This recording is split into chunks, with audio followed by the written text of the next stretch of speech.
Merci encore une fois pour m'avoir associé à ce CEC de pneumo, à l'ergologie pédiatrique, pour vous parler donc ce soir de l'allergie aux protéines de lait de vache, diagnostic et prise en charge. Donc la PLV, c'est la première allergie alimentaire à apparaître chez l'enfant, avec une apparition précoce dans les 6 premiers mois dans 80% des cas. Elle touche à peu près 2 à 3% des nourrissants. Et donc, c'est parmi les 3 allergies alimentaires les plus fréquentes. Donc, avec l'œuf, l'arachide, c'est de loin l'allergie alimentaire, une parmi les allergies alimentaires les plus fréquentes. C'est 15 à 30% à peu près des allergies alimentaires de l'enfant. Et dans notre expérience, je pense que dans notre pays, c'est de loin l'allergie alimentaire la plus fréquente en pédiatrie. Donc, cette allergie aux protéines de lait de vache, elle est caractérisée par un polymorphisme clinique avec une diversité phénotypique. Donc, on parle de plus en plus de phénotypes dans l'allergie alimentaire comme dans l'asthme. Et cette diversité phénotypique, elle est expliquée essentiellement par le mécanisme immunologique avec des formes IgE médiées, non IgE médiées et des formes mixtes. La sévérité clinique, il y a des formes modérées et des formes sévères. Et la protéine lactée incriminée, donc on va voir que la sensibilisation à la caséine, elle est associée aux formes persistantes. Et donc, cette diversité phénotypique nous incite à une démarche diagnostique qui doit être standardisée afin d'aboutir à un diagnostic précoce. Pourquoi ce diagnostic précoce? Pour instaurer une prise en charge adaptée, parce qu'une APLV diagnostiquée tardivement peut avoir beaucoup de répercussions avec les risques nutritionnels pour les formes non IgE médiées digestives et bien sûr le risque anaphylactique pour les formes IgE médiées sévères. Donc, c'est une allergie alimentaire qui a habituellement un pronostic bon, donc on peut parler de guérison, mais à condition donc de réintroduire à temps afin d'éviter la persistance. Donc, pour comprendre un peu, on va voir un peu les différents composants du lait de vache. Donc, le lait de vache contient 3,5 g de protéines dans 100 ml de lait, soit 4 fois plus de protéines que le lait de femme. Il contient plus de 30 protéines, toutes potentiellement allergisantes, mais il faut savoir que les allergènes majeurs du lait de vache, auxquels sont sensibilisés plus de 50% des patients, sont les caséines, qui représentent à peu près 80% des protéines de lait de vache, avec les protéines du lactosérum. Et les protéines du lactosérum, c'est essentiellement la bêta-lactoglobuline et l'alpha-lactalbumine.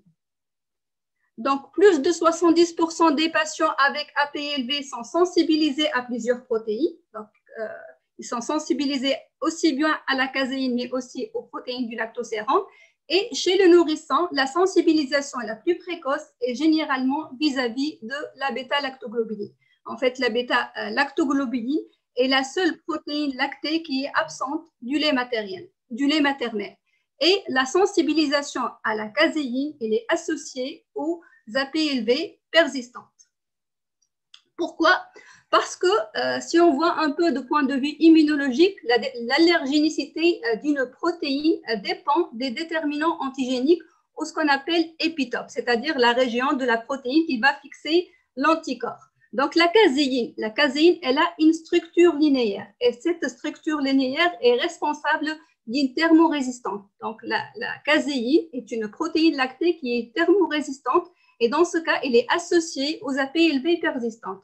Les protéines du lactosérum, par contre, ils ont une structure tertiaire ou conformationnelle.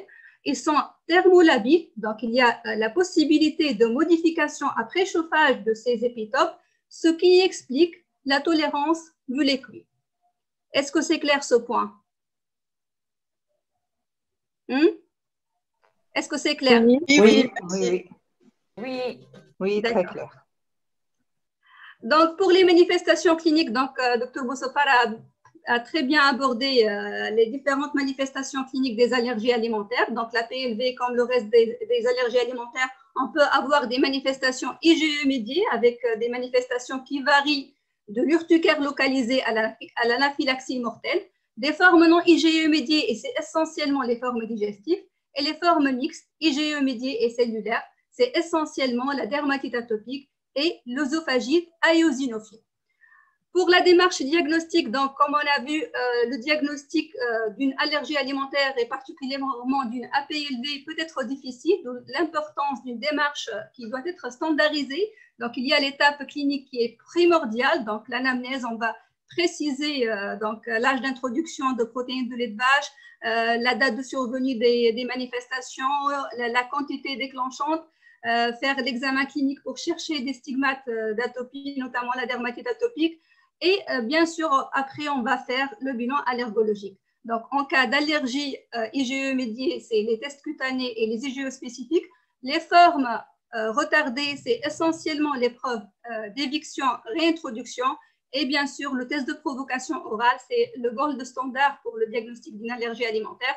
Il est indiqué soit à visée diagnostique dans les formes douteuses, soit pour donc, chercher l'acquisition de la tolérance ou évaluer la dose réactogène avant de décider une immunothérapie. Donc, après cette étape d'évaluation et après le bilan allergologique, donc c'est la confirmation diagnostique et donc après la confirmation, c'est la prise en charge.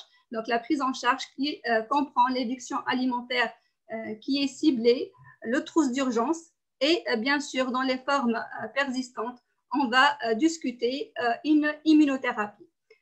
Donc, je vais illustrer les différentes formes cliniques de la PLV à travers des cas cliniques et j'espère que ça sera interactif.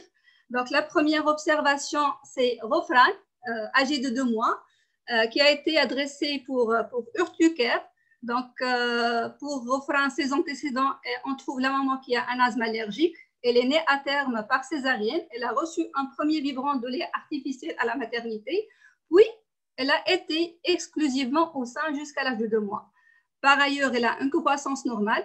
Et à l'âge de 2 mois, donc la maman, elle va reprendre le travail. Elle a donné un biberon de lait premier âge. Et 10 minutes après, il y a l'apparition d'urticaire généralisée. Donc, reconnaître une allergie IgE médiée sur l'histoire clinique et les manifestations cliniques. Donc, il y a la sensibilisation antérieure. Donc, pour notre patiente, c'est ce premier biberon à la maternité, puis il a été mise sous allaitement maternel exclusif.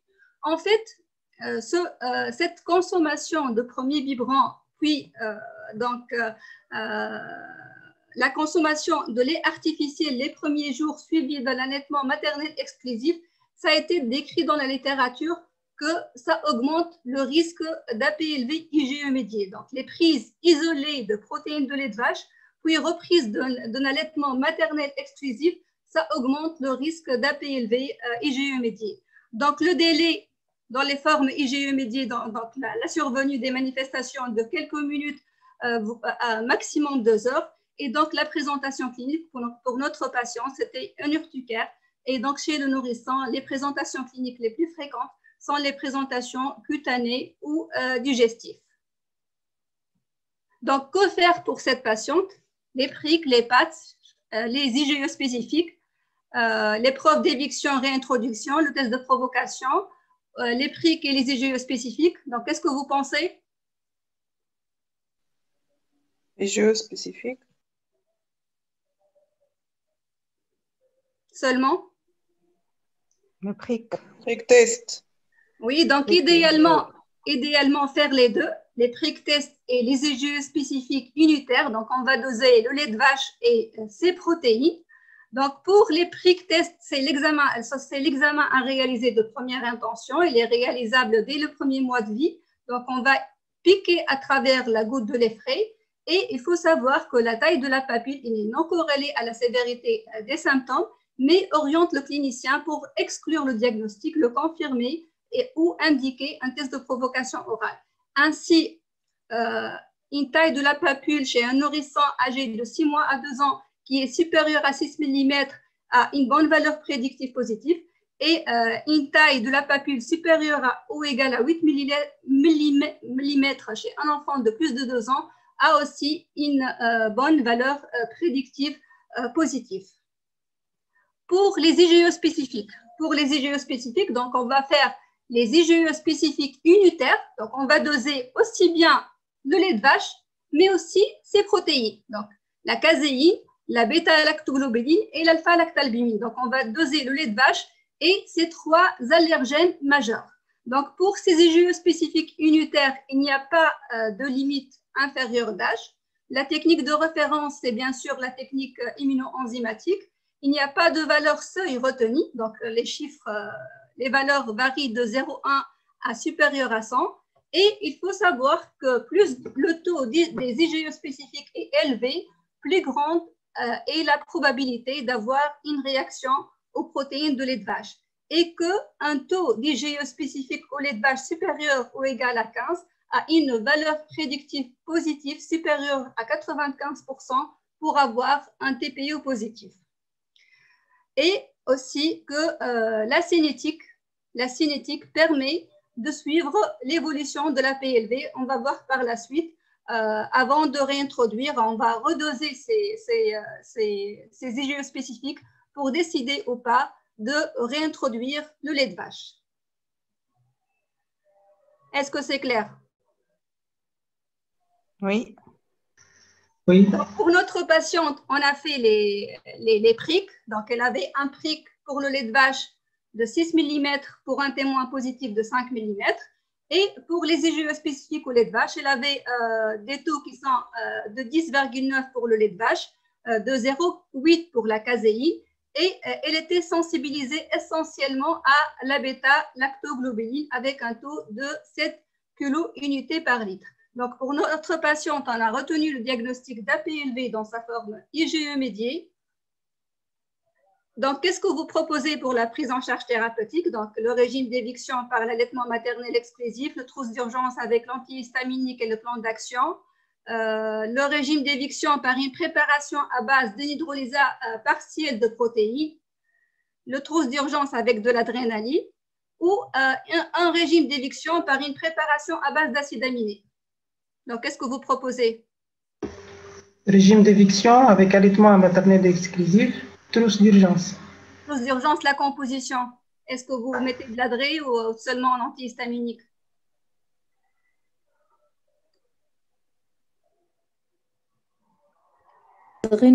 L'adrénaline. Pourquoi l'adrénaline? Parce que c'est l'allergie de forme IgE médiée, donc qui peut... Est-ce que c'est systématique l'adrénaline? Est-ce que c'est systématique dans toutes les formes IgE médiées, quelle que soit la sévérité? Bon, les antihistaminiques. Les antihistaminiques, d'accord. Donc, pour la prise en charge, on a proposé un régime d'éviction par l'allaitement maternel exclusif avec la trousse d'urgence, avec un antihistaminique et un plan d'action. Donc, on va voir après les indications de l'adrénaline. Donc, pour ce régime d'éviction, il doit être bien expliqué, il faut bien éduquer la maman. Donc, il faut éviter tous les produits laitiers, les farines lactées, l'étiquetage. Donc, il faut que la maman apprenne à lire, surtout après, si la PLV persiste, pour consommer les biscuits. Donc, elle doit lire, est-ce que ça contient la caséine, le lactosérum, lactalbumine, sérum albumine. Il faut donc éviter les aliments industriels contenant du lait, les shampoings, les pommades, les médicaments. Il y a certains médicaments qui peuvent contenir des traces de lait. Et donc, on a préconisé la trousse d'urgence avec l'antihistaminique et le plan d'action. Donc, l'adrénaline, il est indiqué surtout en cas de réaction sévère, donc prescription obligatoire si antécédent de choc anaphylactique, angioedème laryngé, asthme aigu grave ou donc un urticaire généralisé par allergie alimentaire. Et la prescription, elle est à discuter au cas par cas sur terrain particulier avec un asthme sévère ou une polyallergie alimentaire ou une faible dose réactogène. Donc, il faut donner aussi le plan d'action. Donc, quand on va faire l'injection d'adrénaline, sur quels symptômes on va faire les injections d'adrénaline et bien sûr, comment faire l'injection, dans quel site.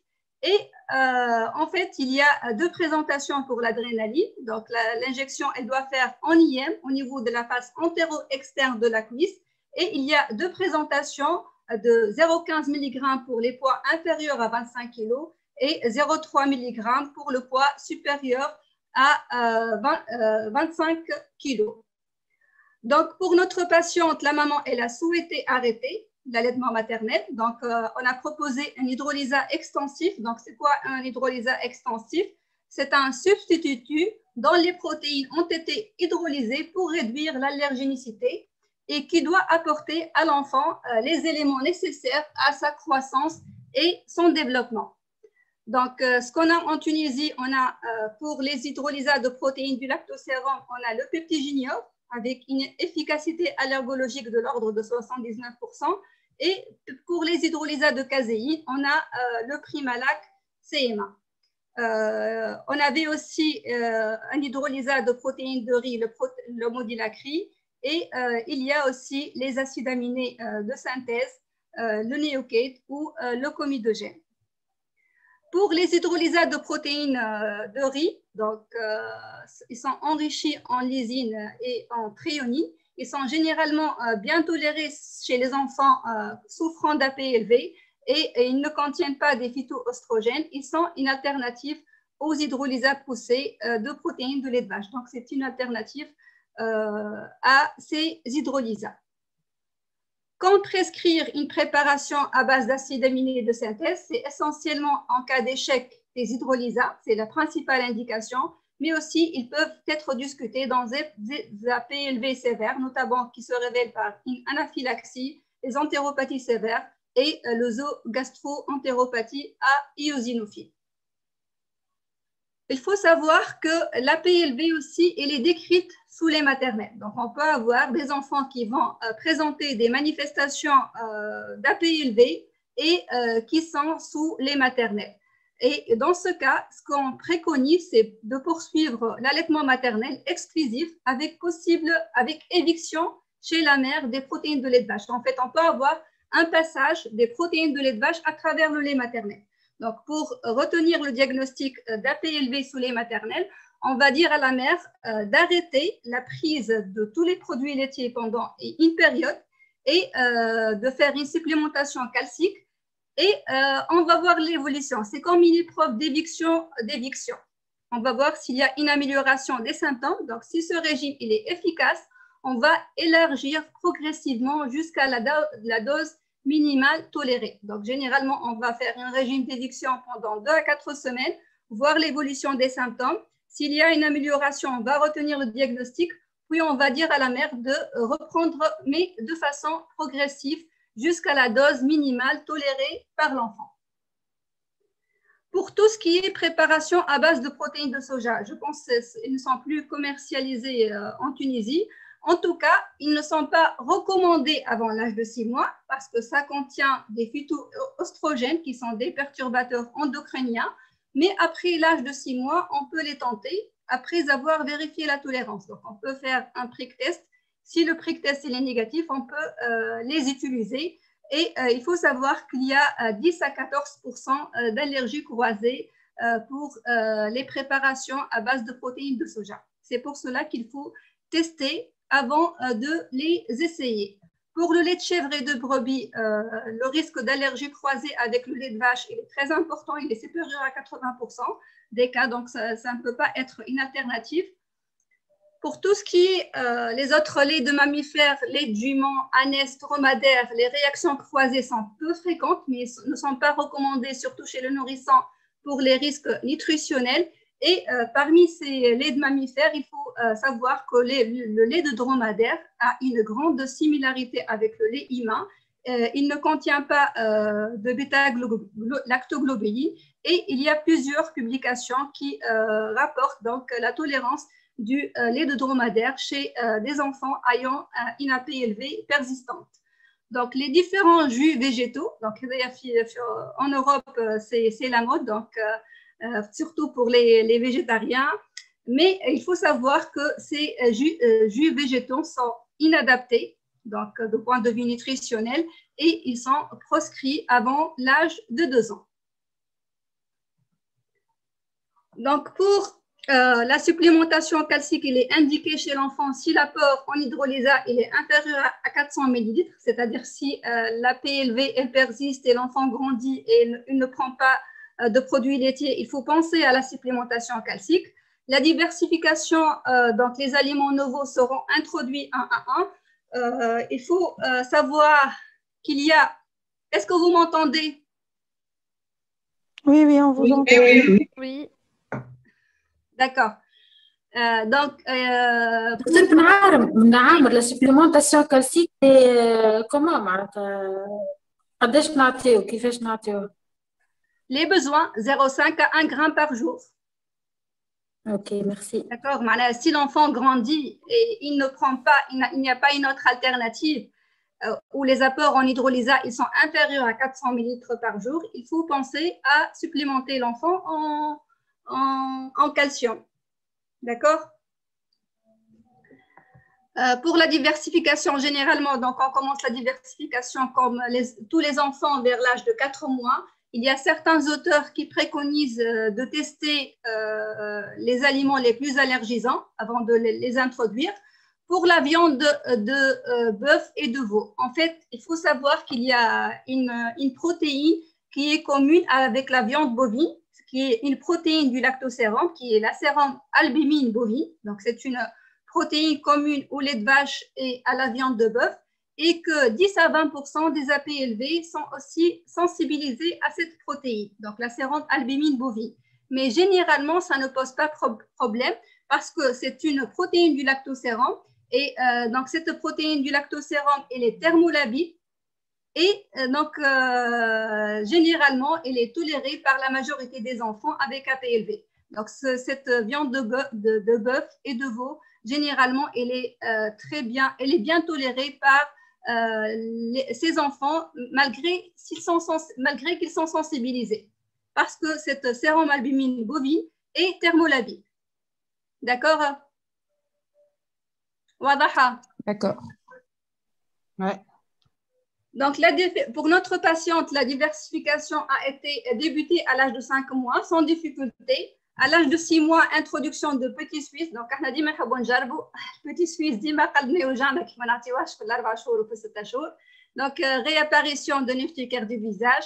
Et à l'âge de 12 mois, la maman vous demande, on ne va pas réintroduire le lait de vache, le lait docteur. Donc, pour la PLV non IgE médié, quand et comment réintroduire? Donc, on va réintroduire après 12 mois de régime d'éviction, après au moins 6 mois de régime d'éviction, après contrôle du bilan allergologique. Est-ce qu'on va faire la réintroduction à domicile? Est-ce qu'on va faire en milieu hospitalier? Qu'est-ce que vous pensez? À domicile. À domicile. En milieu hospitalier. En milieu hospitalier. Hospitalier. D'accord.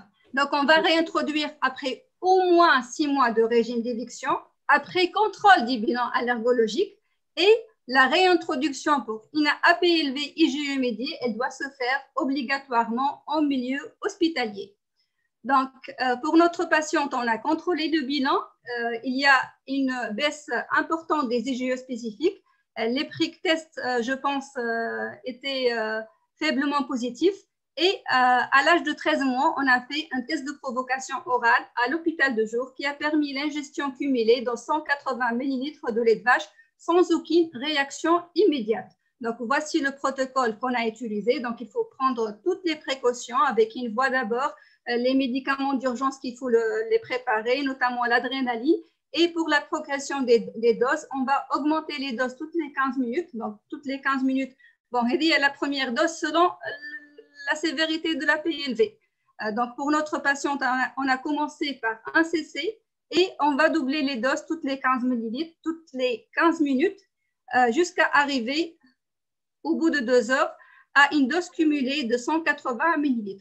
Et après, donc l'enfant, il doit être surveillé. Après la dernière dose, il doit être surveillé pendant 4 heures.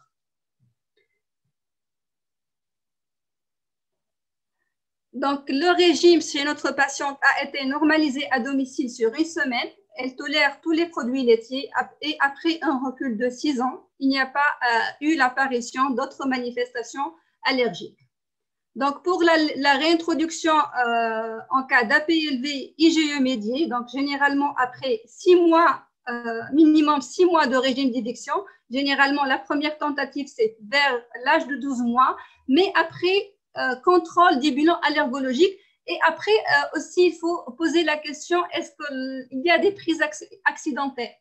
Donc, ces prises accidentelles, ils peuvent nous aider. Si, par exemple, l'enfant il est âgé de 12 mois et la maman elle a déjà essayé et il y a apparition des symptômes, c'est inutile de faire un test de provocation. Déjà, c'est un test de provocation, cette prise accidentelle. Donc, en fonction du bilan allergologique qui doit être fait à 12 mois, on va décider soit de faire un TPO lait cru, soit d'attendre, soit après, lorsque l'enfant grandit, de faire une immunothérapie. Donc, si l'évolution du bilan elle est favorable, comme notre patient, donc on va faire notre test de provocation orale par le lait cru. Si le TPO lait cru il est négatif, donc on va continuer la réintroduction progressive mais rapide au domicile des laits et des laitages. Donc, cette réintroduction se fait avec des quantités progressivement croissantes de lait de vache ajouté au biberon de formule de substitution.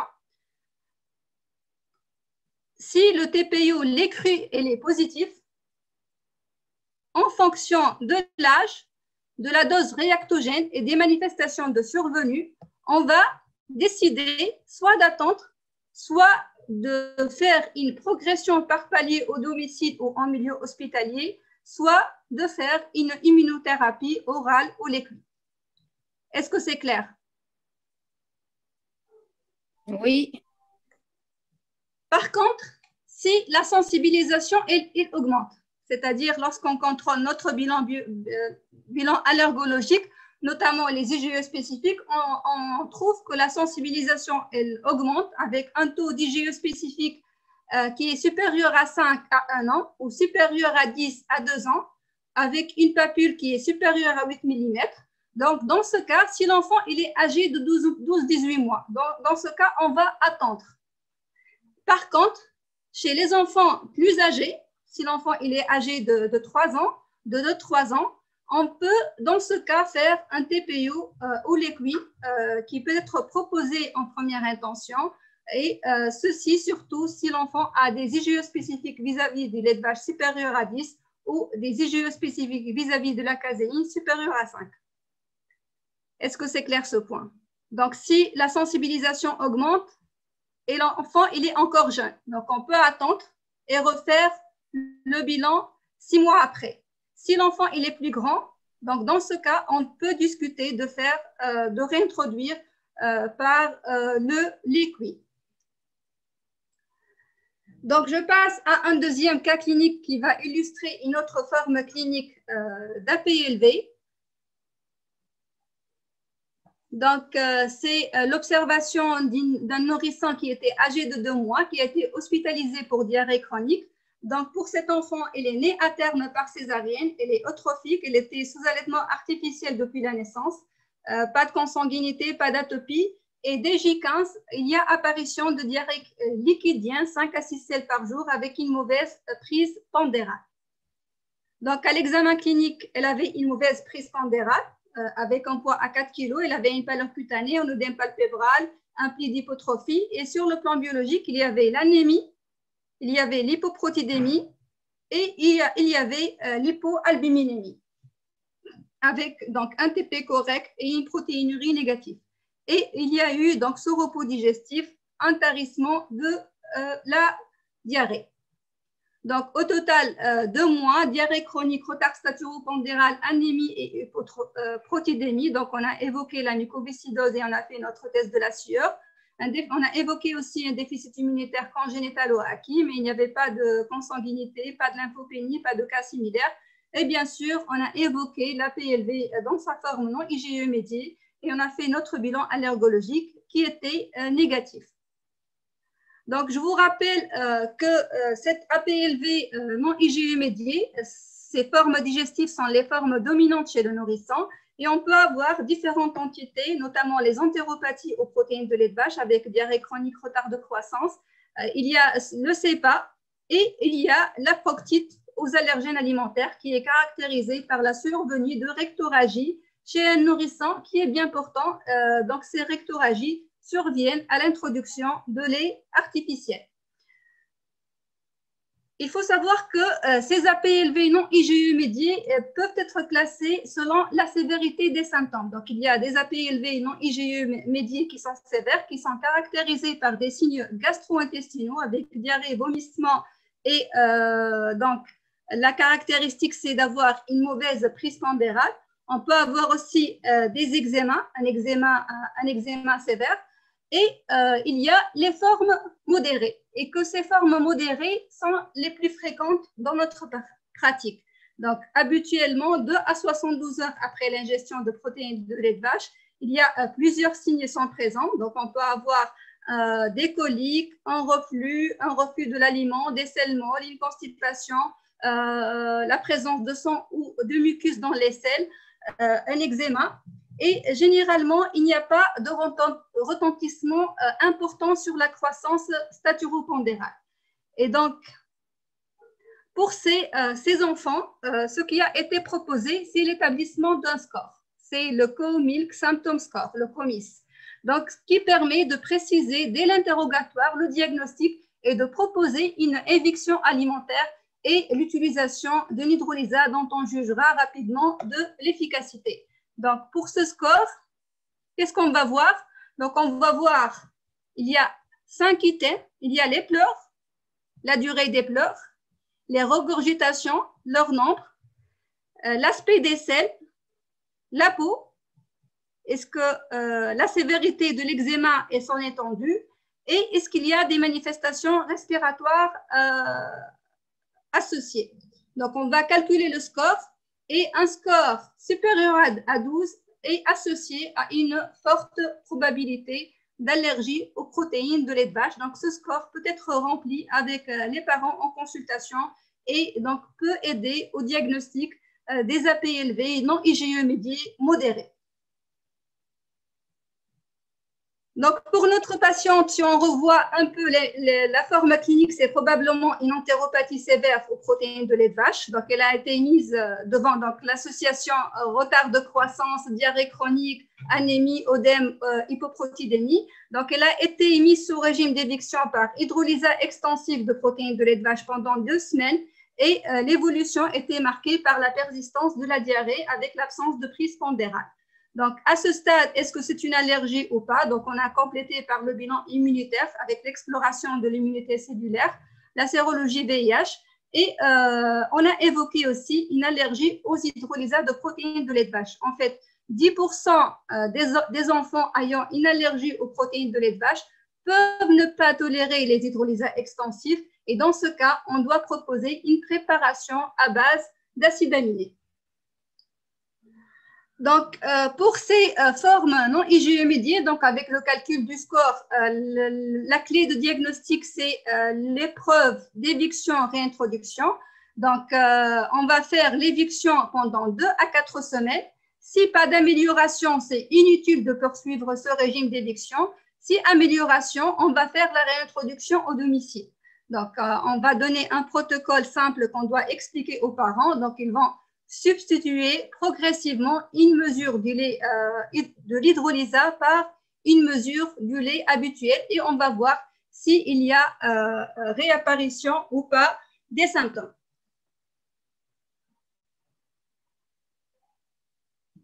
Donc, pour notre patiente, c'est une entéropathie sévère et il faut savoir que pour cette forme particulière, si l'évolution est favorable, donc l'évolution qui est souvent spectaculaire sous régime d'éviction fait le diagnostic et la réintroduction n'est pas faite à 1 mois et se fait habituellement à l'âge habituel de guérison. Est-ce que c'est clair ce point? Donc, pour les formes non IgE médiées, le diagnostic il est porté par le régime d'éviction, puis réintroduction. Donc, sous régime d'éviction, si pas d'amélioration, donc ça, ce n'est pas une APLV. S'il y a une amélioration, on va réintroduire le lait de vache à domicile de façon progressive. Et donc, s'il y a réapparition des symptômes, on va retenir le diagnostic d'APLV et garder l'enfant sous régime d'éviction jusqu'à l'âge habituel de guérison. Sauf en cas d'entéropathie sévère, l'évolution spectaculaire sous régime d'éviction fait le diagnostic et donc la réintroduction n'est faite qu'à l'âge habituel de guérison. Est-ce que c'est clair? Oui. D'accord. Juste une remarque par rapport au reflux gastro-œsophagien en période néonatale. Donc, comme on a vu, on peut avoir comme manifestation des vomissements chroniques qui peuvent révéler une allergie aux protéines de lait de vache. Et il faut savoir que si le reflux gastro-œsophagien ne s'améliore pas du tout malgré une formule épaissie chez un nourrisson non suralimenté, actuellement, les sociétés européennes et nord-américaines de gastro-entérologie pédiatrique recommandent un test d'éviction-réintroduction des protéines de lait de vache pendant 2 à 4 semaines et que le test aux antiacides de type EPP pendant 4 à 8 semaines n'est réalisé qu'en 3e intention. Donc, on fait l'épreuve d'éviction-réintroduction. S'il y a une amélioration, c'est une AP élevée. S'il n'y a pas une amélioration, donc dans ce cas, on peut faire un test aux antiacides. Donc, pour notre patiente sous préparation à base d'acides aminés, il y a eu une évolution favorable. Donc, le bilan allergologique à 12 mois, il était négatif et on a réintroduit de façon progressive à domicile avec une acquisition de la tolérance. Et donc, après un recul de 5 ans, il n'y a pas d'autres manifestations allergiques. Donc, pour la réintroduction de lait de vache à domicile dans ses formes non IgE-médiées, on peut les faire, oui, mais en dehors du syndrome d'entérocolite induite par le protéine alimentaire, en dehors du CEPA. Donc, pour le CEPA, la réintroduction, elle doit se faire en milieu hospitalier. Et avant de réintroduire à domicile, un élément très important, c'est qu'il faut contrôler votre bilan allergologique. Et il faut s'assurer avant qu'il n'existe pas l'apparition d'une sensibilisation IgE-médiée. En fait, 10 à 15% des nourrissons peuvent évoluer vers une forme IgE-médiée. Donc, avant de réintroduire à domicile, contrôlez vos IgE spécifiques. Si les IgE spécifiques sont négatifs, dans ce cas, vous pouvez réintroduire de façon progressive à domicile. Donc, quand on va réintroduire généralement après 4 à 6 mois de régime d'exclusion dans les formes retardées modérées et après 6 mois sans signe pour les formes sévères. C'est généralement vers l'âge de 12 mois, comme notre patiente. Et pour le protocole, en fait, la réintroduction complète sur 1 semaine à 1 mois, l'introduction du lait cuit, c'est-à-dire tout ce qui est gâteau, céréales, pour initier la réintroduction est conseillé car mieux toléré, puis le beurre, puis les formes fermentées également cuites, donc tout ce qui est fromage à pâte cuite, puis non cuite, les formes fermentées non cuites, c'est-à-dire le yaourt, puis enfin, le lait cru sera progressivement introduit. Et donc, voici un exemple de protocole de réintroduction de protéines de lait de vache pour les formes modérées et non sévères chez l'enfant diversifié. Donc, la première semaine, ça sera tout ce qui est gâteau, biscuits. Et après, c'est le beurre. Après, la 2e et la 3e semaine, c'est les fromages, les produits fermentés. On va commencer par les fromages cuits. Puis, les formes fermentées non cuits, à savoir le yaourt. Et enfin, au bout de 4 semaines, on va introduire le lait de vache cru et on va progressivement remplacer donc l'hydrolysa par ce lait de vache. Est-ce que c'est clair? Oui. Oui. Donc, en cas de réaction modérée avec des troubles digestifs, c'est-à-dire lorsque vous réintroduisez et qu'il y a des réactions modérées avec des troubles digestifs ou eczéma, il ne faut pas arrêter, mais diminuer la dose et augmenter un peu plus progressivement. Donc, il faut dans ce cas augmenter de façon plus progressive. Donc, bon, peut-être je vais passer rapidement à le docteur Boussofa, l'archétali, ne sait pas. Donc, c'est l'observation de Inès, 45 jours, admise pour vomissement incoercible. Donc, période néonatale sans incident, allaitement maternel jusqu'à cet âge, introduction de lait artificiel à l'âge de 45 jours. Et donc, après l'introduction de lait artificiel, elle a présenté un accès de vomissement intense 3 heures après la prise du biberon avec hypotonie et pâleur et apparition d'une diarrhée dans les 6 heures qui suivent. L'examen clinique, donc on trouve un nourrisson qui était déshydraté avec une pâleur cutanée, un état général altéré, il était polypnéique. Elle avait sur le plan biologique une hyperleucocytose APNN, une acidose métabolique, Et donc, le reste du bilan était normal. Donc, vomissements aigus qui sont apparus 3 heures après l'introduction de lait artificiel avec hypotonie pâleur, avec apparition d'une diarrhée dans les 6 heures. Et l'examen donc, trouve un nourrisson qui était déshydraté, pâle, état général altéré. Et donc, la petite a été réhydratée par voie intraveineuse. On a complété par les IgE spécifiques qui étaient négatifs. Elle était mise sous hydrolysa avec évolution favorable et disparition des vomissements. Un mois plus tard, la mère a réessayé de lui donner un biberon de lait premier âge, mais donc 3 heures plus tard, réapparition des mêmes symptômes et donc réhospitalisation. Donc, c'est un tableau typique de CEPA, le syndrome d'entérocolite induite par les protéines alimentaires. Donc, c'est une forme sévère d'allergie alimentaire. Et la PLV et le lait de vache, c'est l'allergène le plus incriminé. Donc, il y a la forme aiguë et il y a la forme chronique. Il y a des formes légères à modérées et des formes sévères. Et donc, les critères diagnostiques, Dr Boussofar vous a bien parlé.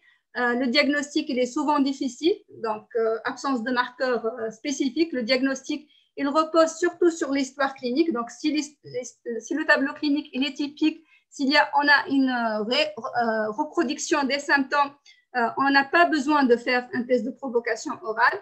Et le diagnostic, il sera retenu seulement sur la clinique. Et il faut savoir que souvent, l'enquête allergologique, elle est négative. Donc, la prise en charge en aigu, c'est le remplissage, c'est la corticothérapie, c'est le Zofren.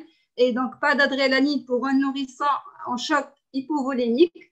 Et cette forme d'APLV, elle a souvent une évolution favorable. Donc, le régime d'éviction souvent maintenu jusqu'à l'âge de 18 à 24 mois. La réintroduction, elle doit se faire en milieu hospitalier et avec un protocole qui est particulier. Donc, en cas, si on a une sensibilité IgE médiée associée, donc l'augmentation des quantités va être celle du protocole d'une allergie IgE médiée. Sinon, 2 protocoles possibles, soit une prise unique de la dose normale pour l'âge avec une surveillance 4 à 8 heures après la fin du test de provocation orale. Je finis par le 4e cas clinique, c'est l'histoire d'une APLV qui persiste. Donc, c'est l'histoire de Mohamed qui est âgé de 12 mois, qui m'a été adressé à l'âge de 12 mois pour asthme. Donc, c'est un enfant qui est né par césarienne. Donc, la césarienne, elle favorise les allergies alimentaires. Il était allaité au sein jusqu'à l'âge de 2 mois avec une croissance normale. À l'âge de 6 mois, il a commencé à siffler. Et pour l'histoire de la PLV, à l'âge de 2 mois, il a présenté 10 minutes après un urticaire avec récidive après à chaque tentative. Donc, pour le bilan, à l'âge de 12 mois, on trouve un prick avec un prick au lait de vache de 6 mm.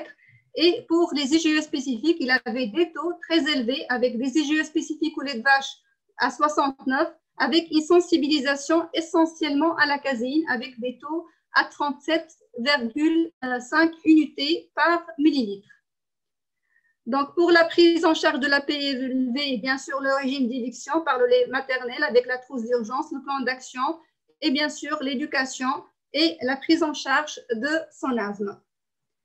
Donc, l'évolution pour cet enfant était marquée par une APLV persistante. Pour son asthme, il était contrôlé ce traitement de fond et il était scrutané. Il y a l'apparition de la sensibilisation aux acariens. Et donc, pour cet enfant, à l'âge de 3 ans, on a commencé une immunothérapie orale au lait de vache par du lait dilué, puis pur, en milieu hospitalier. Avec donc, au bout de 3 mois, il arrivait à prendre 15 cc par jour et avec donc, la tolérance de tout ce qui est les cuits, donc les cuits, c'est-à-dire dans les gâteaux et certains biscuits. Et à l'âge de 6 ans, on a commencé une immunothérapie aux acariens. Et le dernier contrôle, c'est à l'âge de 8 ans. C'est un enfant qui a un asthme contrôlé sous traitement de fond. Et il prend de façon régulière une tasse de lait de vache par jour avec donc, tout ce qui est lait dans les gâteaux. Donc, en fait, je vais vous parler un peu de l'évolution de l'allergie aux protéines de lait de vache. En fait, l'évolution naturelle de l'APLV se fait le plus souvent vers la guérison plus ou moins rapide. mais selon le processus immunologique, IgE ou non IgE médié, et le type de la protéine lactée incriminée.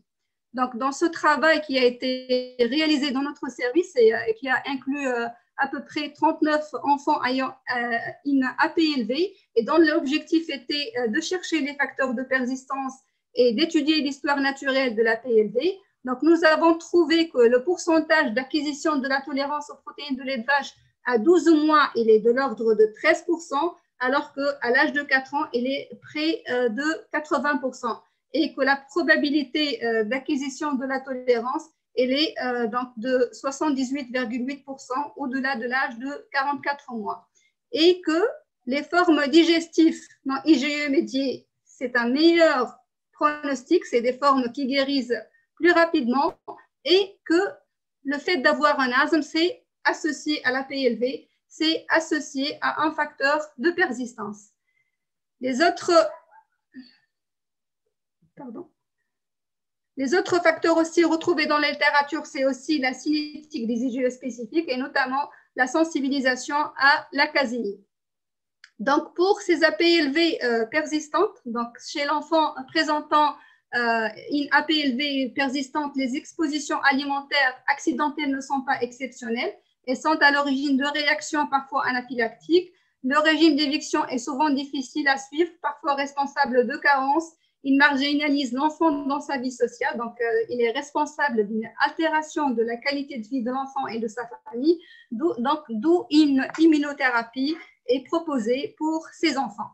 Donc, en fait, 2 états immunitaires peuvent être obtenus suite à cette immunothérapie. Donc, il y a la désensibilisation donc, ou accoutumance. Dans ce cas, il faut une consommation régulière de l'allergène nécessaire. Et donc, on va augmenter le seuil réactéogène et protéger l'enfant contre les réactions anaphylactiques. Et bien sûr, il y a la tolérance qui est la guérison. Et dans ce cas, l'enfant aura la possibilité d'une consommation libre de l'allergène en quantité et régularité. Donc, les recommandations européennes de 2018 conseillent de n'envisager une immunothérapie au lait qu'à partir de l'âge de 4-5 ans. Mais cette recommandation se heurte au vécu des familles. Donc, en pratique, l'immunothérapie en France est souvent faite de façon plus précoce que les recommandations. Et il y a des conditions requises pour entamer une immunothérapie orale. Donc, il faut que la dose réactogène soit connue. Il faut une éducation thérapeutique des parents et de l'enfant, notamment pour la gestion de l'urgence, avec le trousse d'urgence, le plan d'action, une information sur les cofacteurs de risque. En fait, il y a des cofacteurs qui peuvent favoriser la survenue des réactions allergiques, notamment l'existence d'une fièvre, l'effort, la prise d'anti-inflammatoires non stéroïdiens, les IPP. Donc, tous ces cofacteurs peuvent favoriser la survenue des réactions allergiques.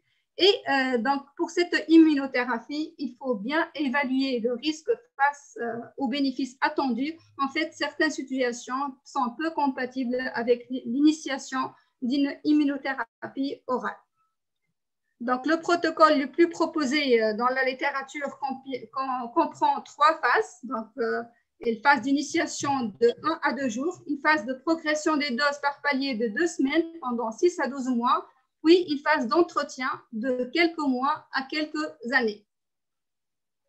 Donc, il y a des répondeurs, pour le profil de réponse, il y a des répondeurs, il y a des partiellement répondeurs et des non-répondeurs. Il y a aussi le risque d'effet indésirable, donc on peut avoir des réactions allergiques modérées à sévères qu'il faut bien éduquer les parents comment les gérer. Il y a aussi le risque d'œsophagite à eosinophile.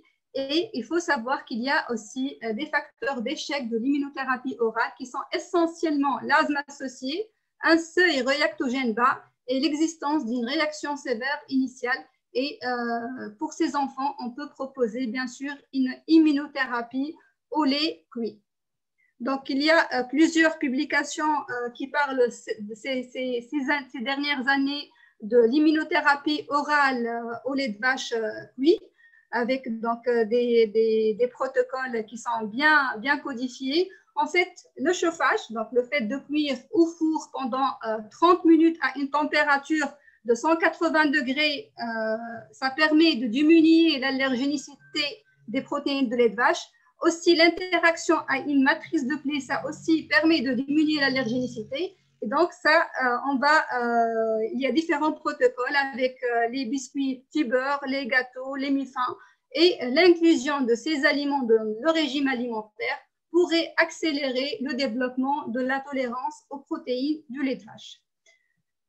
Donc, voici un exemple de recette de gâteau avec du lait de vache, avec